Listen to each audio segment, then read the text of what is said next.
So we'll get started. So for those that have logged in, thank you for attending our very first webinar. We're going to be doing 15 of these. So we're going to be doing 3 weeks of webinars. It was something that we thought would be good for people to watch. We got all kinds of different people that are going to be coming on over the next 3 weeks. We got obviously Craig Gills today is going to be our first guest. And then we've also got guests coming on from all types of different soccer, footballing backgrounds, not just playing and coaching, but also from different positions. We've even got some equipment managers coming on. We've got first team head coaches from different clubs in Europe. So I think, and I hope that there'll be a lot of information over the next 3 weeks that you'll find interesting while we're all stuck at the moment at home in this ever different world that we're living in right now. So thank you for coming. And again, every day it'll be different times between 11 and 2, depending on if they're in America or if they're in Europe. But we thank you for coming in. You can always go to our website and view these recordings afterwards as well. So we're going to get started. Craig, how are you? Thank you. So Craig Gill, we got from Birmingham City Football Club. Craig is a good friend of mine. Worked together over 20 years ago now, long time ago. Hence all the grey hair coming in. He used to be a past academy player at Birmingham City, and he's now the assistant director at the community for Birmingham City Football Club. So Craig, why don't you start and give us a little bit of an oversight of how you got to where you're at? Yeah, no, that's introduction, to be honest. Yeah, no, I mean, very, very proud person sat in, giving me the opportunity to speak to yourselves and obviously the listeners this afternoon here or in the US. But a Birmingham City fan, living my dream really, working at a football I love, a club that I've played for, a football club I've traveled all over the world with, and like I said, I'm very grateful and very proud to be working for. Okay, good. So why don't you tell us a little bit about the journey, how you got to where you're at? Okay, so started off playing grassroots football. So I played for a team called Cavanagh Rangers, and they no longer exist. It was one of the teams that myself and my brother played for. Real happy times there, and that's where I kind of got my love for football. My mum, my dad took me all over the place to go and play. And then out really as a centre forward. Or took the eye of my football club at Birmingham City at the age of 8, where I went for a trial with what would be the pre-academy. Went in, spent 3 real good years, and then unfortunately the first team were took over by a manager that some of you will know, the name of Barry Fry, who loved to spend money buying first team, and then he was then the centre of and unfortunately make that move over to the other side of the city, as we say in Birmingham. All right, we're having a little bit of difficulties with some of the sounding there from you, Craig. But so good. So in the coaching career, when you started your coaching, I know I met you when you came to the States. Do you want to go through a little bit about your coaching? Yeah, I mean, like I said, for me, football's always been a passion. Been something that I've wanted to do for my whole life. Got released from Birmingham at the about 15. I had to go back into grad school and wanted to kind of put back into football. Football had given me a passion, a belief, a drive for sport. I wanted to put it into something I loved. So at around 17, I started doing some football coaching, some volunteering within my local area. For those of you that know it, Sheldon in Birmingham, and I kind of wanted to put back into the local community. So what would you learn coaching qualification, your basic coaching qualification you could do. And Anthony, that I caught up with you when I came out at the spent a lot of happy times out there, and then my support for coaching and football really did then material when I did come back to the UK around about 21, 2020, it was something that I really wanted to push on and do. So along coaching, I then did an open university degree, where again, coaching became the forefront of my mind, as well as my football side. And then again, I just wanted to put back into the local football club what they had given me over a long period of time. Well, good. So now you're assistant director at the community, and I've been seeing some great stuff coming through. We've chatted along the way about trying to get some camps done over here, of course. So the main topic we're going to look at today was how to connect, the club and the team with community, and that's something that we're really, and I'm sure there's other clubs over here that want to do it. So talk us through a little bit about how the importance of connecting the club with the community is for you and for the club of Birmingham City. Really important. I think I've done every role within the community department. I've been there 12 years now.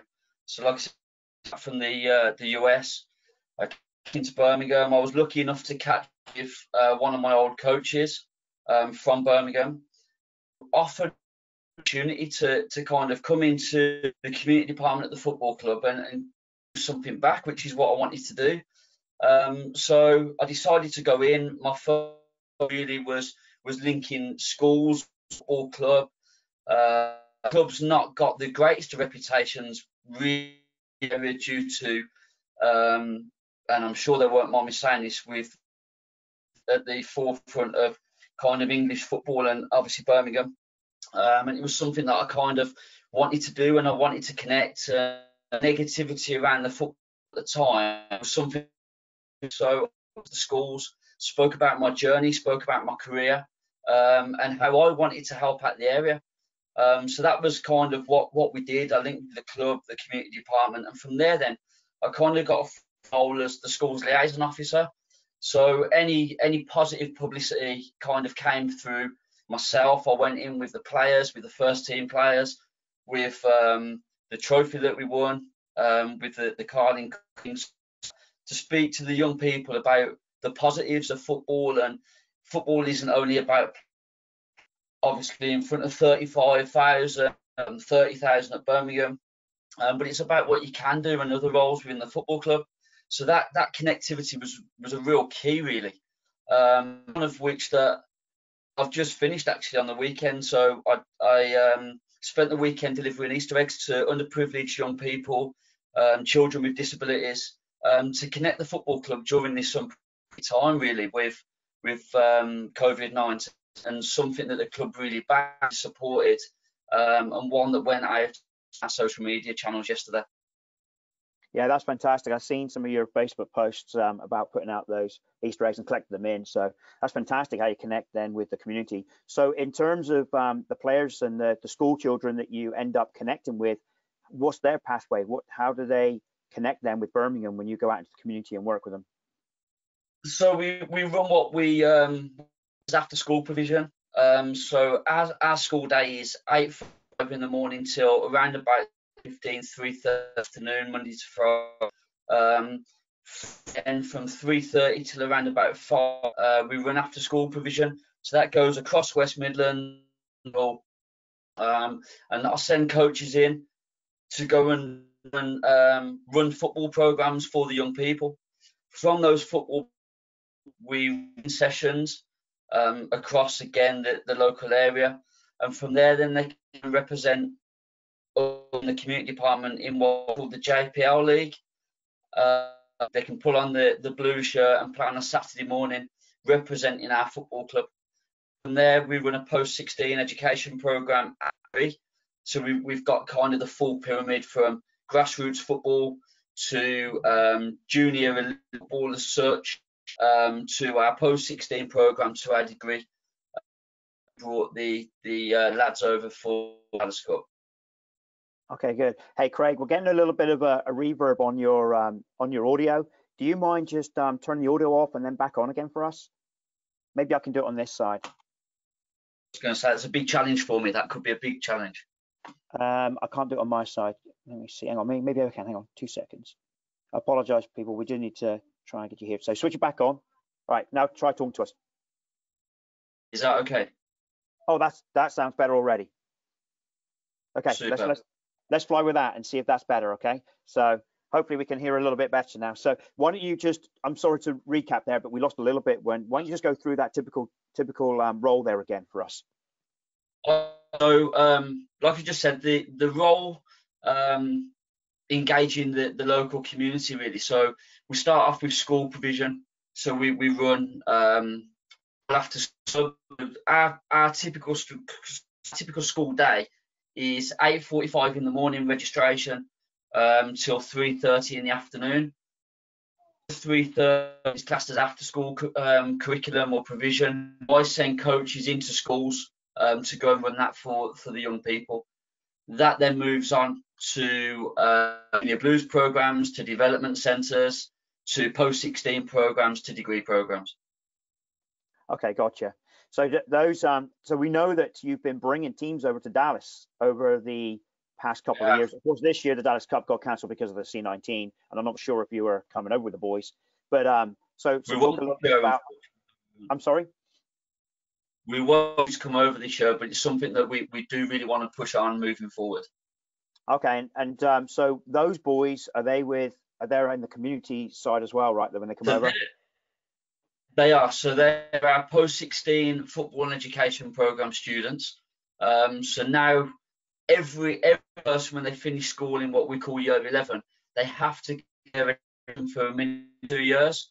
So whether that's an apprentice in whatever they want to do, whether that's a college program, and ultimately we run a program for people who have an interest in football, who have an interest in sport in general, who potentially want to go on and coach within their community, like myself, and the young people that we've been bringing over to the Dallas Cup for 4 years. Okay, and we've seen you a couple of times over here, so that's been fantastic. That you keep that connection coming, and of course you know some people over here with us. So going back to the community side, we've gone through what you're typically looking. What would a typical day look like when you say you start 8:30 in the morning? But what's a typical day look like when you connect with the community, and what other community type things do you do, not just with players, but with businesses, or just really to try and connect anything that's with the community with you guys?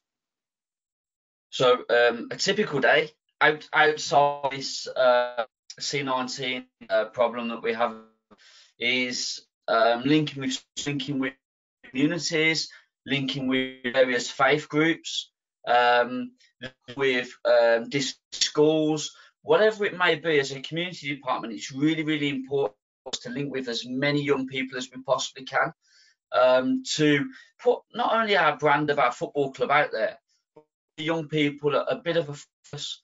I think it's quite evident at this moment in time. There's a lot of issues within the UK. You have the same issues where you are in the US as well. But it's really, really important that we get the young people to think about their kind of ways and their actions really.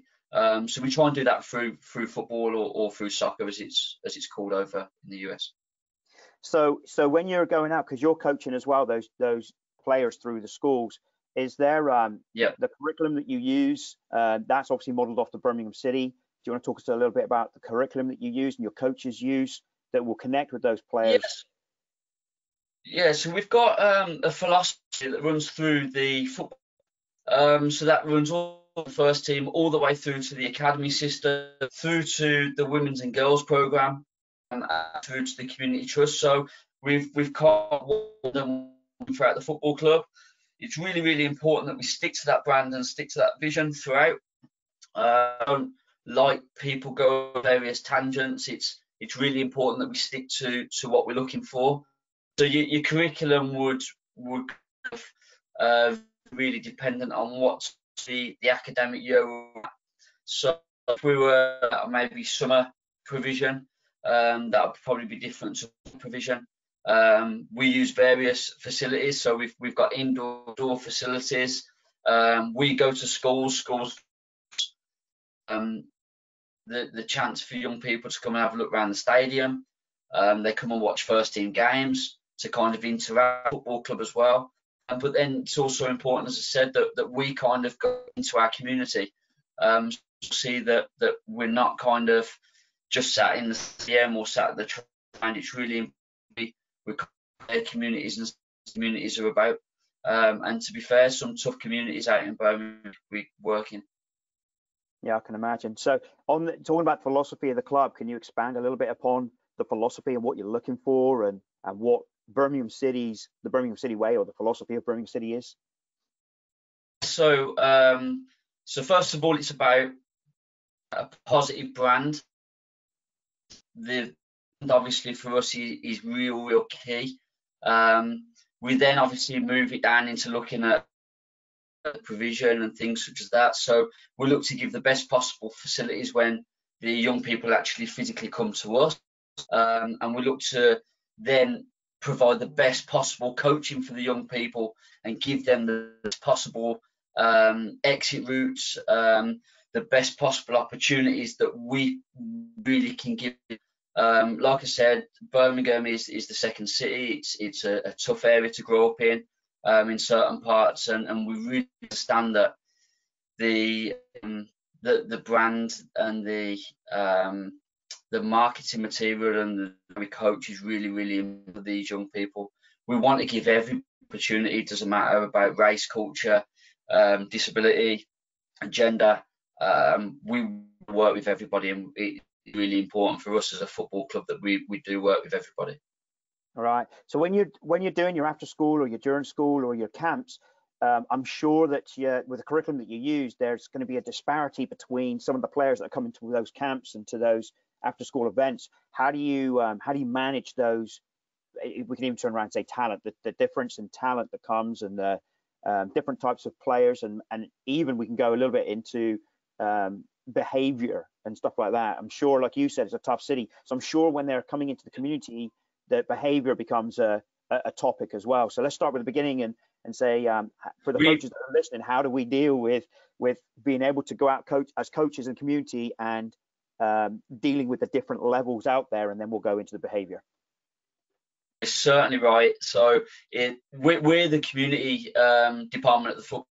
The academy, they get the talented ones. They always picked and cherry picked and things like that. For us, you're quite right. It's very difficult. One thing for my staff is patience. Be patient.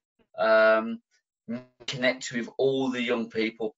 So for if I've got 6 group, I might have one kids. I might have a who are only there because the parents are working, and with all due respect, that we're kind of a babysitting service as such. Sometimes how we are perceived, really. The first thing I say is patience. The second thing I say is make sure you connect with all. Give all the best experience that they can do. Try and as best as you can put a program in for each one of the individuals. It's difficult at times. We've only got an hour sometimes, so it's difficult to work out who needs what within that hour. I'm sure, as you know, and your coaches know, it's very quick. Different challenges and footballs, smaller footballs, bigger footballs, target goals. We use this for goalposts at times within schools. And it's really important you're really patient with those young people. Sometimes it's an hour that they get with somebody else, with their family or their school. So it's really key to connect with. Okay, we lost a little bit there towards the end. The audio's gone again a little bit, Craig, but we'll try and muster on. We've tried our best to get through that. So you're talking about when you're going through, there's different types of equipment you've got to use, some of the school facilities, etc. So yeah, I mean, I think we're a little bit lucky out here. Players that come and even come to our camps probably expect the best when they come as well. Expect goals there. I got mentioned one time when I first got here. No goals, no soccer. So it's not like when we grew up where we had threw a jumper down on the ground and off we go. So what about? I think that's the thing that we have. I mean, when we run football camps, obviously we set them up as you would in the US. We've got goals, we've got mannequins, we've got football bibs. It's different when you go into schools. You've only got an hour with these young people. Most of the school playgrounds, especially in inner city Birmingham, where fields and grass is hard to. I'm sure Timo will know, coming from in Erdington, that you've got playgrounds. That's all you've got really in a lot of these schools. It's very built up. It's very industrial. There's not a lot of grass, and you are literally a couple of jumpers down, and you make sure that the best of what you have for these young people that are turning up to your sessions. And I think sometimes that's good for people to hear. They think that maybe back home, back in England, everything's perfect, and the academy is. I get it. Everything looks good, and the best facilities and the best way the players are looked after. But also for those kids that are in the community, it's not always a perfect scenario what you're playing on or what you're doing. So it's good to hear that from you, because I think that reinforces some of the stuff here. I mean, we got a couple of coaches that are also in some areas that are not quite as well off as other areas. So the facilities aren't quite there, and there's maybe areas that aren't quite as safe. So good. So when you go out and you go and coach, and you got your coaches coaching, what are you looking for as a coach? What are you looking when you coach those kids? What are you looking for out of it? Your short term and long term. So for me, I'm looking to give those young people. I'm looking to give those young people the best possible session that I can do. So I think I remember having a conversation with you, US, many years ago. It doesn't matter if we're on week 1 of football camp or we're on week 6 of football camp, and when we're tired and things like that. That camp might be the first camp the young person. That might be the first session the young person's been on. So if they see me tired, they down or not, then how does that look for the young people? They think that they can do that. So for me, it's really, really important that I give my all, I give my best. I'm enthusiastic. I'm making the most out of times a negative situation in terms of the facility or the equipment that I've got. I'm giving the young people the best possible chance to succeed. For us, the young people that we work with, it's not an elite and it's not an elite pathway. It's a community pathway, and I think that's sometimes where we get a bit mixed up. That we are doesn't what the program's about. I'm there. Staff are there to cater for all young people, not just the ones that have got a chance to go on to elite football.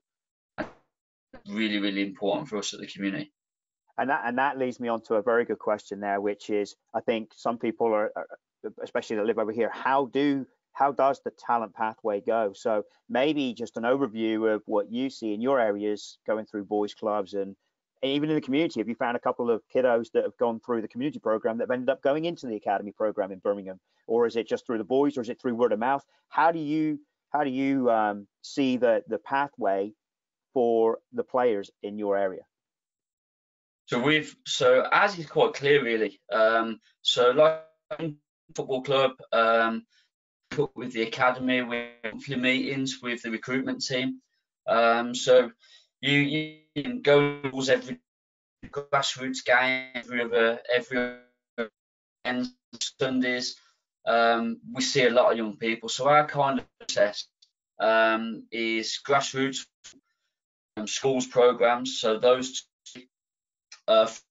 evening centres, social inclusion centres, up to then our community junior teams, which we call our junior blues teams. From those to the club system, from the academy system then to the 23s and the first team. And it was quite interesting you were saying about people there and people that have gone on and done really well. We've got a young lad, I'm sure he's probably hit the papers in the US, Birmingham. One of the youngest, he is the Birmingham player, younger than Trevor Francis, to make his first team debut. He came on our football camps, he came on our programs. We've got another boy, Damari Gray, who taught, so who's class. I taught him, he's gone on to win the Premier League. And then we've got some boys that are playing in League 2, one in the EFL as well. Again, we've been quite successful at Birmingham. We've got a real good academy system. We haven't, and I think it's quite obvious to say we haven't got money. We're not a big club that can spend thousands and millions of pounds on players. We have to recruit within. So that level, going from community football, or me linking in with our talent ID scouts or whatever it be, to then academy football first team is really, really important for us as a football club. What would you say would be kind of numbers gain coming through the community or even the outside clubs that you're talking about, the Talent ID, coming through the academy that end up being released or end up going into some kind, not necessarily with Birmingham, but other maybe lower leagues, higher leagues, or even abroad? What do you think would be the numbers there that are coming through? This season alone, if we just take from when we started August to prior to the I sent from community programs 12 into the academy, 2 of which have been signed. So the retention rate at the academy isn't as big as maybe, but we've sent people in now. It's important for us over a time. So those people have been monitored over a 2-week period of time. There's a lot of people a lot of young people that we've worked with who have been into the academy for maybe 10 days or so that have but as I said, over a 6-week period of time, we've had 12, 2 of which have been signed, and they'll obviously continue the academy once the resumes or if the season resumes. That's fantastic. Well, just a reminder to those people that are listening in, if you want a question or you want to fire a question off to Craig here, please just type in those questions. There's an ability there on this application that you can type in those questions, and we can hopefully pass them on to Craig and get some answers from him. So we're going to continue to move on, and we're going to go to the coaching side somewhat now. So your coaching philosophy, let's start with your coaching philosophy when you're going out to coach and when you're looking to do a coach, your coaching philosophy and your coaching sessions. What are you looking at there in terms of skills, in terms of tactical, and you don't do much tactical, I imagine, because you're doing the community side, but on the technical side, what is the Birmingham way of looking and what they're looking for? So from us, really, I suppose you can look at it 2 different ways. You can look at it from your community coach who goes out into schools, who just gets an hour a week with the young, or you get it from the junior blues side, which is kind of our top end community programs where we run teams. So I think it's quite straightforward. There's a clear warm up regardless of what your program is. So for my hour session within a school, it's quite fun warm up. It's not as advanced as what my junior team would be. To then maybe I don't know, maybe guided practices to finish off within the middle. Then depending the 2 continuums as such, I'm looking at phases of play with my junior blues, and then I'm looking at real with my community football coaching programs. Like I said, it's 2 kind of ends of the continuum really. I'm looking for low junior team, and I'm looking for more structured sessions. Yeah, and I apologise, the audio for some reason. We tested all this audio yesterday and today, but for some reason it's going a little bit bad. So let's just take the junior blues right now. Let's go through them, and then we can do what the community way. That way, I know there's a big difference in the continuum, but let's go with what you would look for in a blues. So we got some of the coaches on here who could relate to that, and then we'll go into the community side where we can relate to that. Does that make sense? You might slow down just a little bit because our audio is quite bad. Okay, no problem. Do you want me to log off audio and log back on? Try it again, man. Try it again. It actually may be the Wi-Fi, like it's just got too much on it, maybe. All your family's watching you, Craig, in the same house. That's what it is. Yeah, watching Netflix and YouTube videos and all that. So. Is that any better? I've just logged off and logged back on. Yeah, that sounds better already. So let's try that. Let's go. Go for the junior blues first. So junior blues, quite structured. So as I said, we look for young people that can move, look after the ball, can work within a team setting, the game maybe, your positions, a few tactics, as you start to go through the age groups, especially when you 16s. The program or the sessions become very, very structured. So there's a clear end. We work with technical and tactical stuff in the middle, whether that's 1v, whether that's group, and it's very, very structured. So that's where we are with the Junior Blues community program. Goal. It's just an hour's program. It's more fun. It's more around the young people having fun, coaches on the football, scoring lots and lots of goals, playing in various positions. That's kind of where that continuum is. As I said, it's very different ends of the spectrum, really. But ultimately, that's where we get our young people from. We get them from the school programs, we get them from the football camp programs, and that's kind of how we get those young people into the teams, and then obviously on into the academy then. Well, it's a good way of connecting those players to buy shirts and get to a game and everything else. So I'm sure it's obviously working in that respect, and that's why the clubs are so big in doing the community side. And that's really another reason why. One thing that was really, really important for me when we got down with the football club a few seasons ago, to kind of know how we could kind of link the football club to the schools, and we actually offer free tickets to schools. So if we work in a school, for argument's sake, and the young people want to come to a game, they do is they head team comes, gives a week's notice, and then we offer the young people free tickets to the first team home games. Cool. That's really cool. Timo, do you have any questions you wanted to ask him? We do have Joe Stevens on here as well, so I think try to see if Joe's got any questions. I think a question for me was, as a coach, on your coach side, because I know you've played a little bit, what's been a highlight of your career so far on the coaching side? Highlight of my career on the coaching side, I think that's strange, because I was speaking to my family about this the other week. One of my highlights of my career, first and foremost, is representing the national team at the Dallas Cup. So Anthony actually came to that one of the games when the England team came over to the Dallas Cup. I think it was in 2017, and it was strange really, because I had a phone call from the team manager, and I was actually on spring break at the time, and he said to me, he said, "There's an opportunity here. You're a young coach. We like the way you coach. There's a lot of players that recommend that you're kind of the assistant." It was a chance that I couldn't turn down. It was my first opportunity to go to the Dallas Cup, something that I'd heard about a lot. And when I went over, I absolutely loved it. To represent my country was brilliant.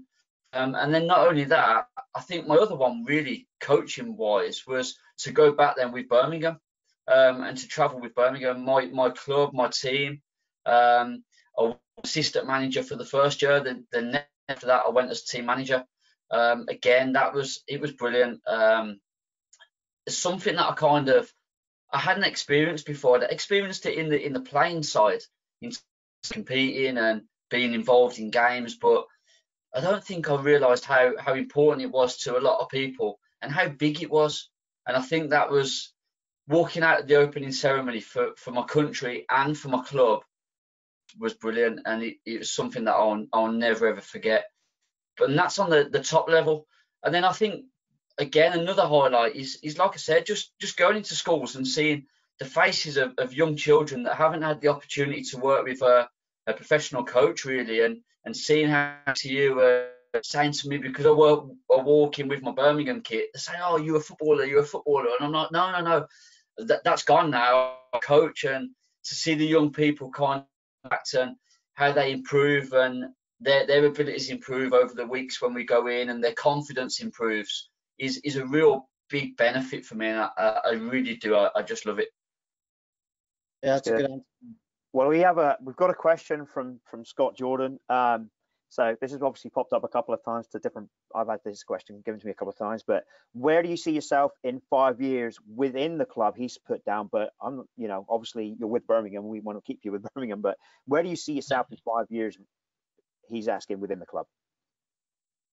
I want to run. So I know I've had this question quite a few times. I've been there a long time now, and I've kind of flirted with it a little bit. But I want to run out. He's called Andy, who's fantastic.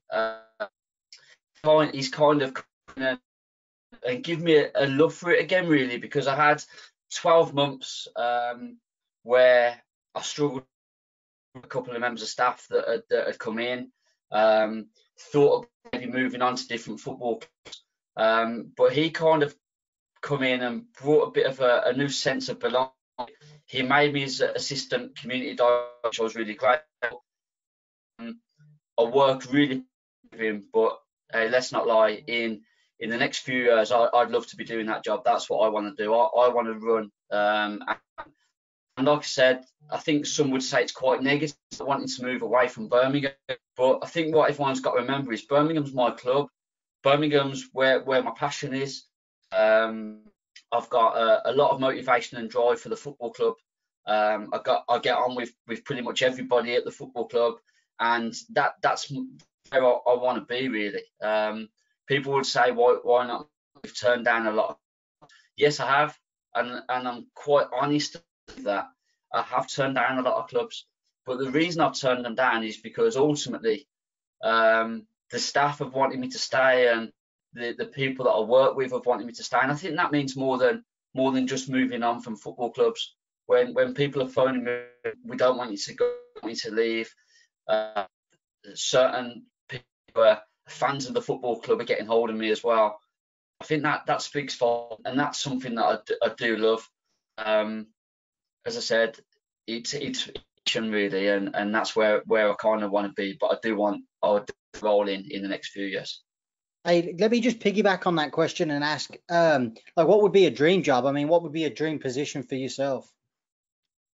Do you know what? Again, fairly negative. I think I'm doing my dream job. I really do. I'm working at a football club I love. I'm working at a football club that I class as my football club. I've been there in some way, shape, or form at that football club since I was of age. I'm 34. Mathematics there. You can do the math. Like I said, I love it at the football club. The club loves me at this moment in time. As long as that still, I'm happy to stay at the football club for the rest of my coaching career in whatever way, shape, or form that'll be. Like I said, some will say it's negative, and I get it. Hey, why don't you want to test yourself with other clubs? Do you know what? I'm testing myself every day at Birmingham City Football Club. So doing that, I'm happy and it kind of as such. Yeah, I like that.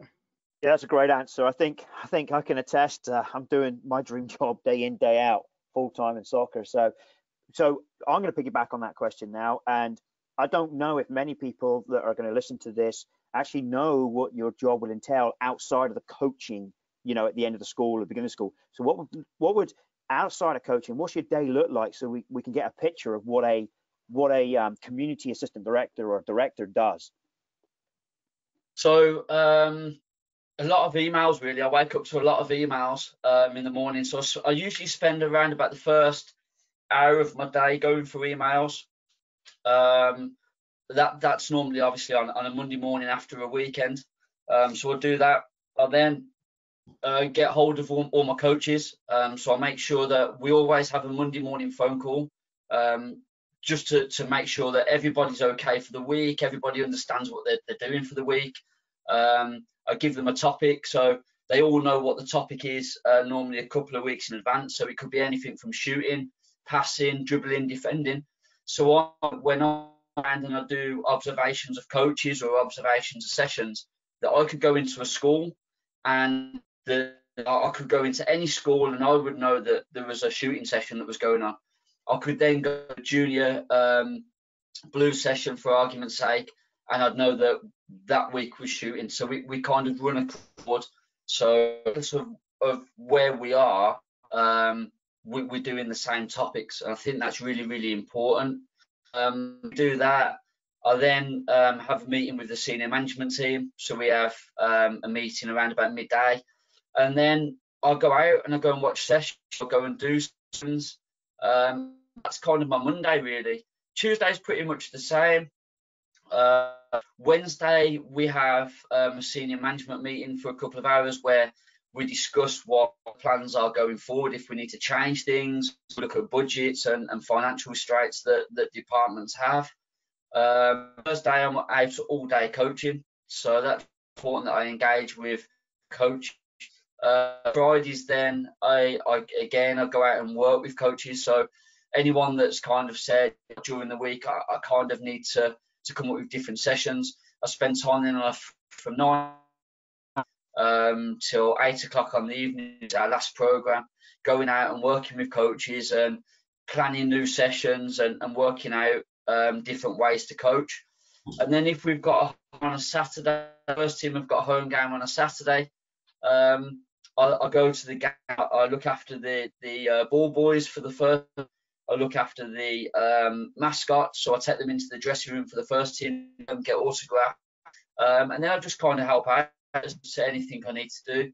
If there's maybe a decision that needs looking at again, the touchline staff, usually the kit man, will get hold of me to ask me to I don't know, maybe a penalty that's should have had. It might be tactics that the needs. And again, I can do things like that. So I just kind of help out the football club where it needs to be, really. Oh, that's a great insight. So I heard you come across budgets there when you're with your senior management. So going into community, again, connecting with the community, the budgets that you're getting from the club, obviously, is do the kids then or the parents have to be able to pay for these sessions, or is it strictly free from the club? And Junior Blues as well. What we do, what we do, we get a budget given to us by the all to us. We look at, can we do it? Is it within our constraints to do it, or is it not? And we have to be really, really honest with them. It's difficult when you've got the football club saying you've only got X to spend. Actually, you know that you can't run a program for that. So what we do is we get some funding off the EFL Trust. We get some from the Premier League. We get funding off schools. So to a school, the school will fund us to go in through their sporting budgets. Junior Blues program that I spoke about is through funding from parents. The parents actually fund that, like they do with obviously your club as well. And then so we've got a real good supporters group called Blues for All, who we've got a local community centre who draw down funding and then give the funding to us to go and run programs. Believe it or believe it not, we've got a fantastic social club around the corner from the stadium called the Bordesley Labour Club, and they give us some real good funding and advertisement, and any funding that they take from guest speakers or sporting evenings that they have, they put back into the community. So they take the funds obviously for various things, obviously the food and the things like that, but the people that go through it in terms of like gate receipts as such, I suppose you could call them, that back into the community department, really big for us. And then, as I said, we go from there. So there's a lot of different areas that you create that funding, but also you're saying that on the Junior Blues, the parents are funding that as well, or a percentage of that. Yeah. So yeah, the parents, the parents from the whole Junior Blues, without parents, we wouldn't be able to run the Junior Blues. It really wouldn't be for us to run it. We've got coaches, we've got pitch costs, we've got referee costs. We've got all various costs just to have really. So without the parents' contribution, we would not be able to run that program. Okay, so with the parents' contribution, how do you engage with the parents? How do you stay engaged with the parents? And if they're that important, just like us, really, the parents are very important to be able to bring the kids to practice and be able to help fund our program. So how do you maintain that engagement with parents throughout the seasons? So we've got daily engagement. through WhatsApp group messages that are run through the managers. So that's with the parents. It's really important that, as I said, we keep the parents up to date with everything they're doing. So that a game, be that in whether training's off because of weather. So we have that. So the team manager oversees it. I'm in there just in case there's any issues. So I'm in every single WhatsApp group. So I kind of just look at that. However, I don't post in it unless I need to. Email comments as well, where we drop out monthly newsletter, so we keep people updated on school. I don't know, different incentives we've got for young people. We put all that into the monthly news. And 3, a child. So we discuss not only performance and how we and how they can improve, but actually what the parents, the young person, and what the young themselves think they're doing. And that's been really, really fun for us. Not only we have a parent steering and we have a young person as well. So for the parent steering group, we have 2 nominated parents, and this is monthly, that come into the stadium, a bit of tea and coffee on, a little bit of food for them. I discuss what I believe the strengths are and the improvement needs in the program. So it's kind of a parents review panel. That's monthly, whether that's be the coach isn't doing what it should be, the venue's not opened up on time, whether it's we haven't had enough coaching sessions in a month, how we're going to engage better with the young people. So we have that for the adult side, and then we have exactly the same for the young people to give them a bit of a voice as well. So it's interesting really, because when the parents aren't around and the young people are speaking, it comes across really as the young people love it and that they actually don't have many negatives. But when you start into it, they say, oh, actually, well, we could improve this. We could go on trips and tours. We could look at doing this. Can we have a player come and visit us? And it's really important for us. So we hold that monthly. And that's something that we've done over the last 2 seasons, really, that's been a real benefit for us, and something that both people and the parents really do like. Man, that's a great idea. Yeah, I like that a lot. So I like it. Yeah, like it a lot. So on the so over the last couple of years, do they rotate? The parents rotate that are on that panel, and the kids rotate, or is it from a certain section area, the age groups, or what is it? No. So Air Blues program currently this season, obviously it got suspended. Rugby 10 to so we have 2 players. So what we expect the players to do is they all together after. So for argument's sake, we run the parents one at the last week of every month, and we run the players one the 3rd week of every month. So in theory, the first 2 weeks are always free, and then the 2nd week, we get the young people to come together after training for 10-15 minutes, and they feed back to their nominated representatives of the 2 young people. They'll write things down on a notepad and feedback to us then when we go into the stadium. We do exactly the same. The 3rd week, the parents get together after training. They sit down with 2 nominated representatives. They discuss the strengths and areas for improvement of the programme. The adults write that down, and then they feed back to us, and we change every 6 months. So we have, in theory, 4 representatives throughout the season. Again, it doesn't necessarily go on vote, it just goes on parents that have got to go and do it, and then the young people that actually want to go and do it, because we've some comfortable doing the speaking. They'd rather speak to their peers, and peers come and feed back to us. So we just let them decide between themselves, and as of this moment, it's kind of run really well. So some suggestions, give us some suggestions that you put into place from these parents. Obviously, I can imagine some things that come through are obviously can't be done, but what's the general kind of questions you get coming through to change the program? And we know you talked about the practices, how many sessions there were, etc. But what would be something else that they bring up? So we do used to run the Junior Blues on 1 session a week and a game on a Saturday.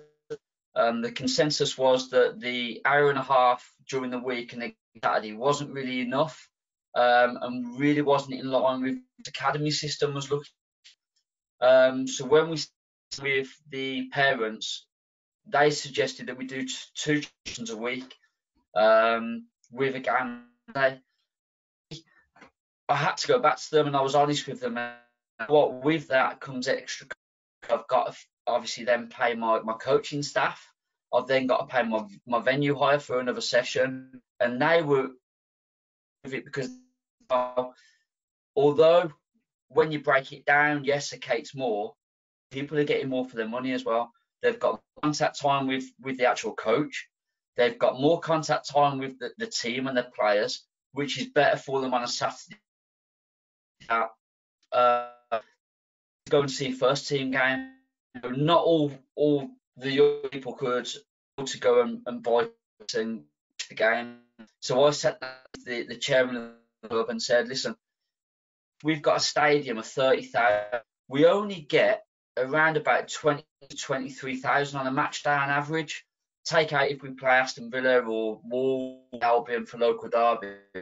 Can't you give me tickets for people to go and watch the games? So then we kind of built that in. And then on the back of that, then what I did is we built the young people off the programme come and ball boy the games. So because I oversaw the ball boy days anyway, they come in, they reported to me an hour and a half before the game. We went out onto the side of the pitch as a collective group, and we do it as teams. So we go as under 10s, do 1 week, 11s do the next home game, 12s do the next home game. Throughout the season, all the teams are on a rota. So they that on that specific week, they're going to have a ticket to a game and they're going to and we go out and we watch the warm-ups together. We ask the young people questions about and what are important, and then we try and put them around the pitch relevant to their specific area. So if they're a goal, we put them behind the goal, either end, obviously. Listen to the goalkeeper, can see the goalkeepers. The goalkeepers are doing from and setting up walls and aligning with where the are. We then, if fingers or left fullbacks, we try and put them to that side of the pitch, and then we try and kind of things up a little bit.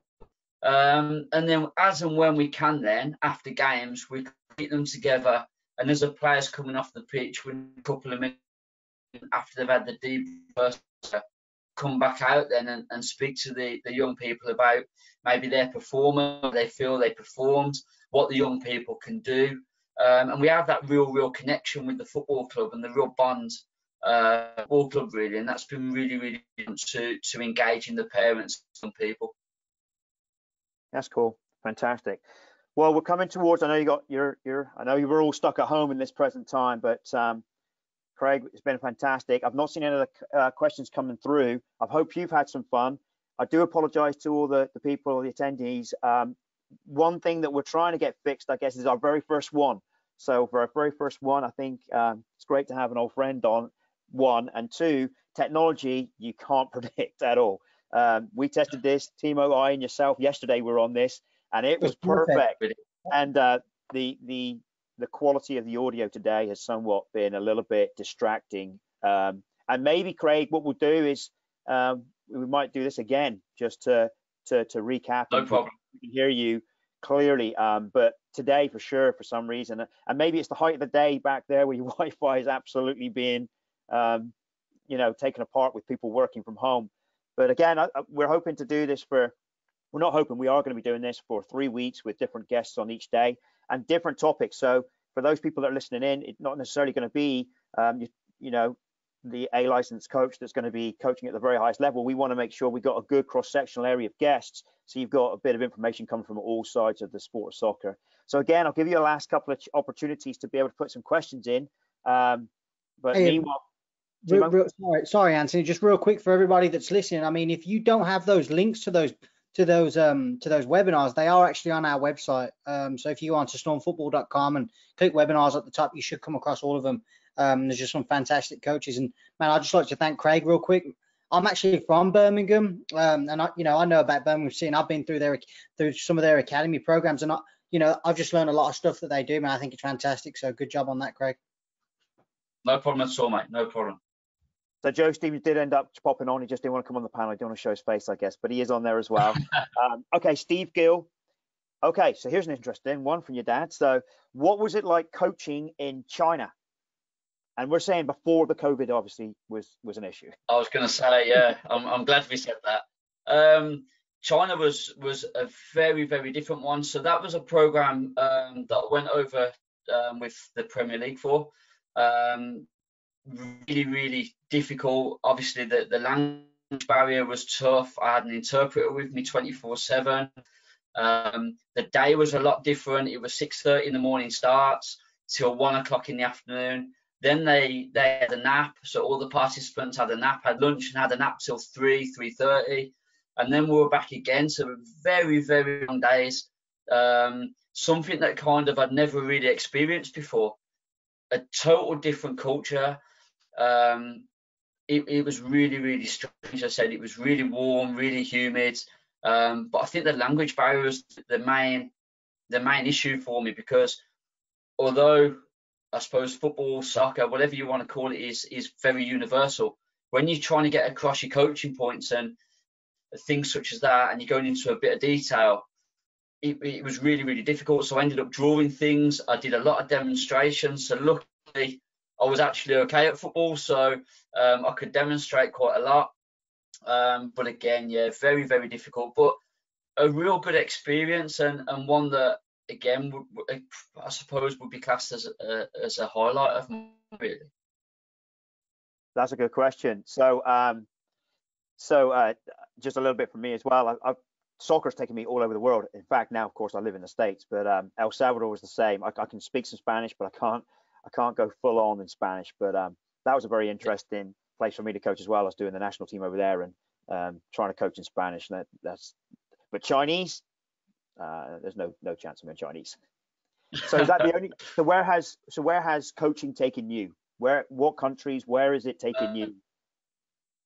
So the majority has been in the UK, as you can imagine. I've been over to Austria, so I had some great times over in Austria coaching. Norway over, so camps over in Norway for the Norwegian children. However, it was very, very English speaking, the area, so I didn't really have many issues. Again, Austria, the area was very English speaking. A lot of English schools within the area. And that wasn't the issue, really. Spent a lot of happy times over in the US coaching and things such as that. Again, was the most difficult and the toughest period of time during my coaching experience. I think that's probably about it, really. My dad might tell me different. Yeah, he's keeping me up to date. Norway, Austria, China, America. It's probably been the main areas, really. So when you were over here, that was the beginning of your career, pretty much. How do you feel? Well, it was where I found my coaching, really. It was the first time that I'd moved away from home. Found it, I suppose, at times. As you can, a young lad from inner city Birmingham moving away from home, not really having a lot of experience. But like I've always said, America was where I found my love for coaching, really, and where I found my love for probably giving something back to the areas and things like that. So a brilliant one that I would recommend to a lot of young people. I recommend it to all the boys at Birmingham. So the ones that are on our post-16 program, they get the summer off, and a lot of them just, as you can, young lads sit around, hang around the streets, play on computer games. I say to them, do you know what? Go and try something different. Go and do what I did. Spent a lot of time out in America. I think three summers. And again, it's where my trade is, so working with real kids, mini soccer kids, to elite programs. to running football camps by myself, to running football camps with coaches over in Frisco, working with Anthony and just me and you bouncing off each other. Yeah. At times became, because I was getting up in the morning, I was running camps, 2 kids, all south in a real remote area. I was then traveling to New Mexico by myself. I was coming back. I was all over the place. As I said, I was running camps with real big camps. The Frisco one being probably the we had at the time, and it was a coaching journey and started the love for coaching really. So just for some of you that didn't hear some of that, so when he was over here in the States, Frisco was one of the biggest camps he'd ever done, but he'd also go into some of the remotest parts of Texas that might have 5 kids and just him. So it was definitely for him. Yeah, and I would say this for any young coach. I suggested to my nephew in England, he still hasn't done it, come over, go to another country or get on the camp, because you're coaching from morning till the evening. You've got a break in between, of course, but I mean, you're coaching, so you're going to get better. You're going to learn how to communicate. You're going to learn how to do a lot of things that are required in your position right now. Or even, Birchie, who's going to be on Thursday, he's now coaching Ostersund's head coach. Potter was over the Graham Potter was over there as well with him. So he started in the States doing some camp coaching as well. So it can take you from community coach right through the gamut. I've got a question coming in from JP, one of our he's actually one of our coaches down in Waco. He's not our coach, but he coaches down in Waco. So what advice do you have for volunteers like myself who love the game and enjoy coaching? So he's in the rec program right now, but looking to go into the academy program. Yeah, I was, and someone said to me, I think the thing with volunteers, they are absolutely fantastic. Without volunteers, we don't sometimes have our football programs. So stick with it, love every minute of it, work hard, and get your chance. I'm adamant really that every volunteer, if they want to go further, they stick, they will get their chance to go and do. We had we have volunteer time at Birmingham, as you can imagine, and the one of it and the ones that want to go further, we give them the Anthony earlier, I think you've 60 odd teams. That's only going to get bigger during the time, and you'll be always looking for coaches to kind of come out or work with. So for me, for volunteers, keep doing what you're doing, keep what you ultimately love doing, and stick with it, and your opportunities will come. And I'll add to that from Craig, JP. I would say listen to stuff like this. Go out and look at some webinars. Go and see some of the free. If you look at our website, we have a list of like some free, not just on coaching, but just on engaging with parents, engaging with kids, understanding ACL injuries, mental health. We got a lot of those all free on our website. So if you're a volunteer coach and you love what you're doing, but continue to keep going, continue to make yourself better or want to get better, because that can only help the kids that you're coaching. So that would be a little bit addition to Craig from myself. Sorry to interrupt you there on Craig. So next up, we have a question coming in. I'm not sure who it's been, but okay. So what's the best game you have been involved in, either as a coach or as a player? I think Craig's having issues. I think Craig's having major issues. So we'll have a look here at his. Let's see if we can't get him back on here. He's gone offline for some reason, so I bet his internet has finally taken the biscuit. But if we can't get him back, we want to thank everybody that's been coming on here. We'll try and get that question answered. We have definitely lost him, so we apologize about that. The internet was definitely an issue in his house. So we'll see if we can't get him back. But if not, tomorrow we'll be having Jimmy Melia on board, the Liverpool player, England player, Brighton Hove Albion player. He's going to be talking about his journey from through his playing career through to his coaching career. Soccer's taken him to to Dubai, to obviously playing in England, to America. So he's been all over the place. So it'll be great to listen to his story as well. So that's tomorrow, and that's a 2 p.m. Central Standard Time for that as well. So it doesn't look like we're going to be able to get him back on. We'll give Craig a call later. I think we lost him for sure on his internet. So again, we apologise. Oh, here we go. Craig's back in. Craig, can you hear us? Yeah, can you hear us? He's on. Oh no, he's not. He's got no mic in yet.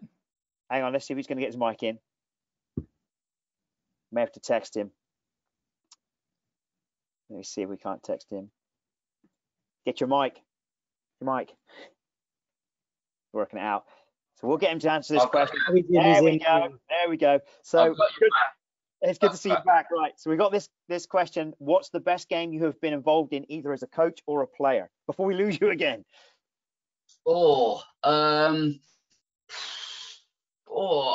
I've got one. I think as a coach, again, I'd probably have to say the Dallas Cup games, maybe.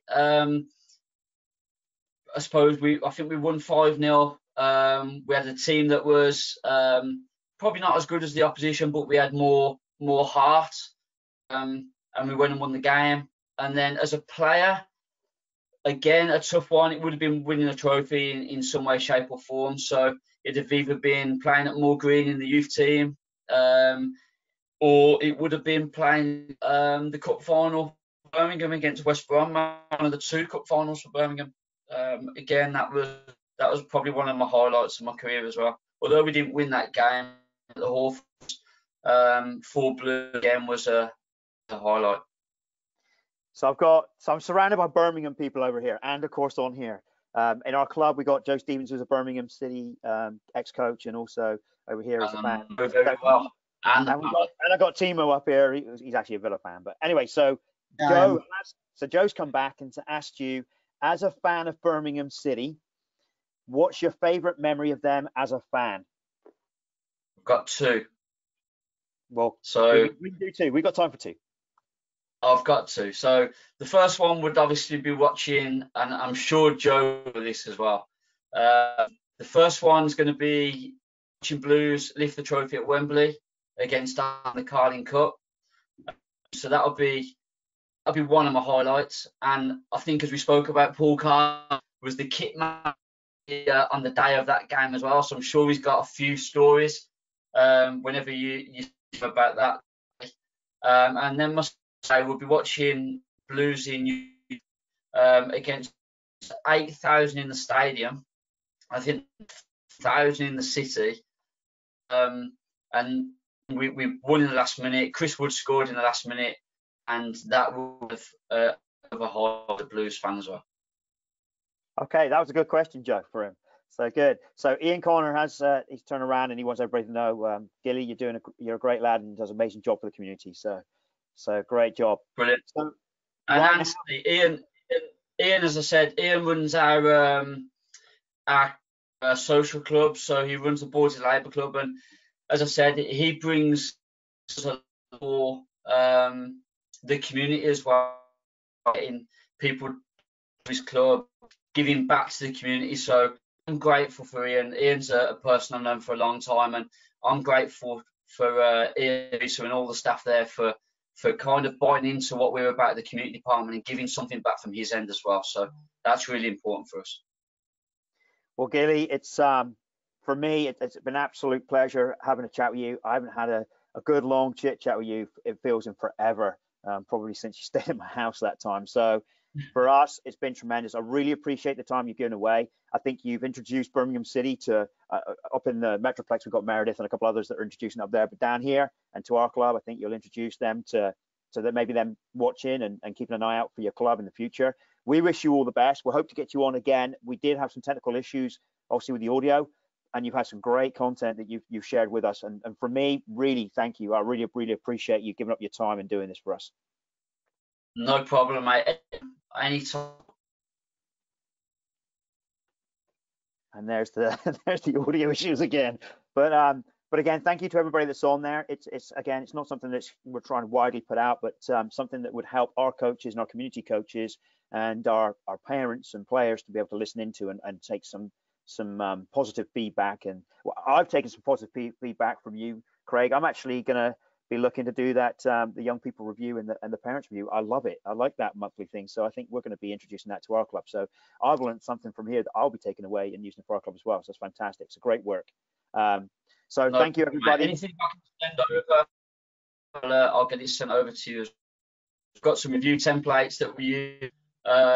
We've got different feedback questions that we use. So if you're interested, as you know, mate, drop me an email and I'll get it sent over to you. Yeah, that'd be fantastic. We're definitely interested in that for sure. So again, thank you very much, Craig. Thank you to all the attendees that came in today. Timo, thank you for the technical side again. And we'll see you tomorrow. Thank you, everybody. See you guys tomorrow. See you. Thanks, Craig. So keep right on. Yeah, keep right.